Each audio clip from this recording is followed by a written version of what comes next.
আমি যদি বলি ফারিয়া আপু তোমার শাড়িটা আজকে খুব সুন্দর, দেখবেন আগামী 3 মাস ওই শাড়িটা পরবে না, রেখে দিবে।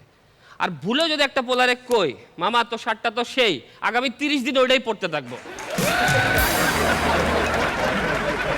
ধরেন ফ্যামিলির কোনো কাজে, জবের জন্য হোক বা পড়াশোনার জন্য হোক, মেয়ে হোস্টেলে যাইতে হবে, ঠিক আছে?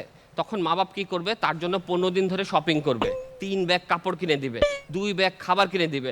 যাওয়ার সময় কি করবে, মা দেখ তুই যেখানে যাচ্ছিস ওখান থেকে 1 কিলোমিটার দূরে তোর খালার বাসা, তুই একদম টেনশন করবি না, তোর মামা সপ্তাহে প্রতিদিন তোকে যা দেখা করবে, আমরা কন্টিনিউয়াস ফোন করবো, আর তুই মনে করবি না যে তুই একা, তোর পিছনে তোর 2টা স্ট্রং হাত আছে, তোর মা আছে, তোর বাবা আছে, তোর একদম টেনশন করবি না, তুই কিন্তু একদম ভয় পাবি না, রাইট? পোলারে কি করবো, হারামজাদা গোসল করিস প্রতিদিন। 2টা ছেলে ক্লাসে যদি কথা বলতে থাকে, টিচার কি করবে, দূরের থেকে ডাস্টার মারবে, গায়ে যদি না লাগে ব্যাট দিয়ে যায় পিড়াইবো।